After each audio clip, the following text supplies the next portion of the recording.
Yes, I was watching a Skills with Phil video. He, for about 7 months ago, actually was probably, I'd consider that pretty much last winter. He did a video where he went to Empire 47 Bike Park. I think it's somewhere in Canada. But the place is pretty cool. Like, it seems like he's like riding like some really, really unique packed-in trails.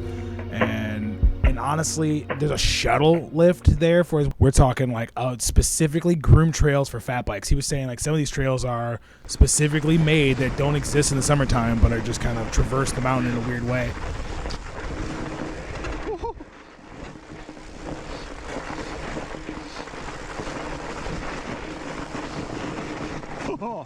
Like they literally don't exist. I don't know, that it got me thinking, like, are fat tire bikes cool?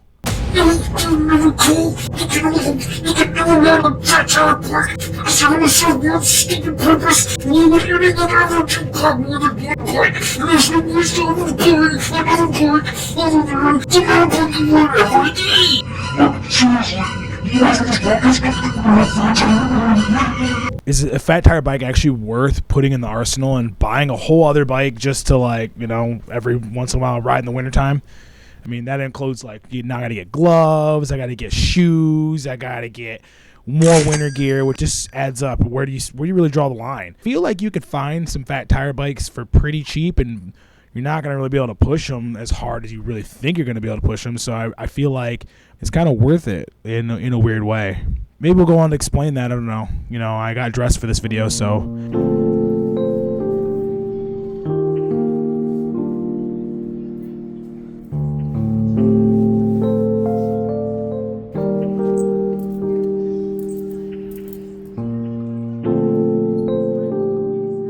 Instead of sitting around in a hoodie, I kind of put something on for this specifically because it's another snow day for me, so I could have easily just sat down here and did nothing. But here we are, recording more videos. So first things first, what exactly is a fat tire bike? These are mountain bikes equipped with oversized tires, typically ranging from 3.8 to 5 inches wide, compared to the standard 2 to 2.5 inches you find on like a regular mountain bike. But that extra width is not just for show. It dramatically increases the surface area, which means increased traction and grip when climbing, descending, and cornering. Fat bikes were originally designed for two specific environments alone: sand and snow. Think beach riding, where a regular bike would just sink into the sand, or winter trails covered in several inches of powder. The wide tire distributes your weight across a larger area, letting you ride across surfaces that would normally swallow your wheels. They've become incredibly popular in places like Alaska, Minnesota, here in Michigan, and all other snowy regions where riding seasons would otherwise be limited to just a few months a year.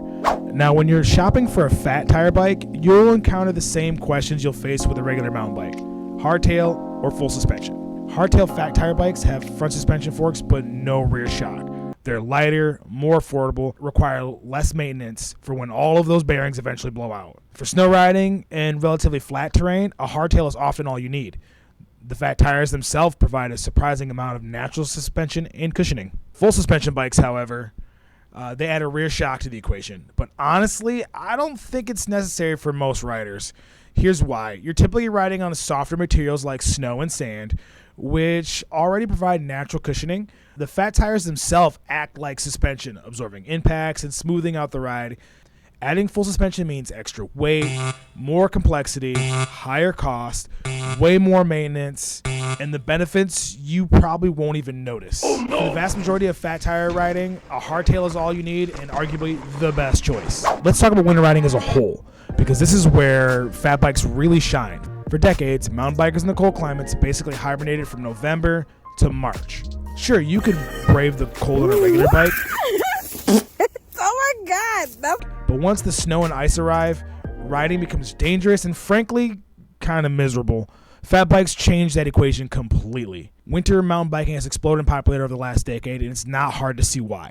There's something magical about gliding through a snow-covered forest, your tires crunching over the fresh powder, your breath visible in the cold air. It's peaceful, beautiful, and gives you a totally different perspective on trails that you might ride all summer. Plus, there's way less traffic. You're not competing with hikers, trail runners, or fair weather riders.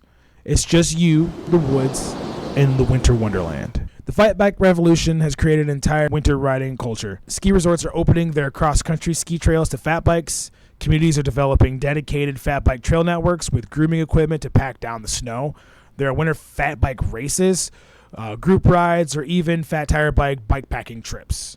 It's become a legitimate winter sport, not just a novelty. But let's be honest about the challenges. Winter riding requires serious preparation. You need to dress in layers, manage your moisture and sweat, and protect your extremities from frostbite, and deal with mechanical issues that don't exist in the summer.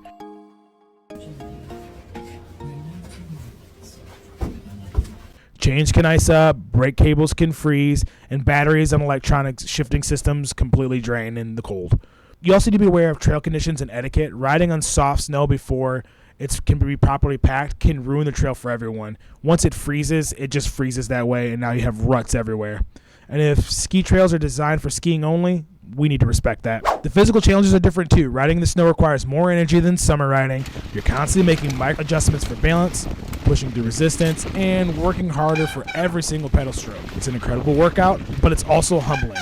Don't expect to match your summer speeds or distances. One of the coolest aspects of winter mountain biking is how it connects you to the natural world. During a season when many people disconnect from outdoor activities, you notice things that you've never seen from a worn car or building. Animal tracks in the snow, the way the ice forms in the tree branches, and the unique silence of winter forests. It's meditative and grounding in a way that summer riding just isn't. Here's the thing though, you don't really need a fat tire bike to ride in winter. In areas with minimal snow or well-packed trails, you can always ride a regular mountain bike by running slightly wider tires and lower pressures. Studded tires can help on ice, but if you're serious about winter riding, the fat tire bike is the tool for the job. So fat tire bike's cool. Do you want one? Are you going to buy one and put one in your garage with the next to the lineup next to your BMX bikes, your enduro bikes, your trail bikes? Is it worth the money? I mean, I don't know if I would buy one, but it's definitely an idea that maybe you and your friends go on a bike trip to some place where they actually rent these out and can do like ski lift access. Like, I don't want to pedal up a hill, a snow-covered hill, but you can tow me up a hill with a snowmobile, and I will definitely go down the hill. I don't know. I don't think I'll be buying one anytime soon, but the idea of like riding in the snow is really fun, and as you can see, I've done it before on a regular mountain bike. If you made it this long, thanks for watching. I hope you enjoyed the video. Smash the like button, subscribe for more mountain biking content. I'm trying to make more content like this. Like I said, this is probably like the third or fourth video I've made. If fat tire biking and winter riding isn't for you, here are my suggestions for the top 5 mountain bikes that I would buy. Till next time, peace.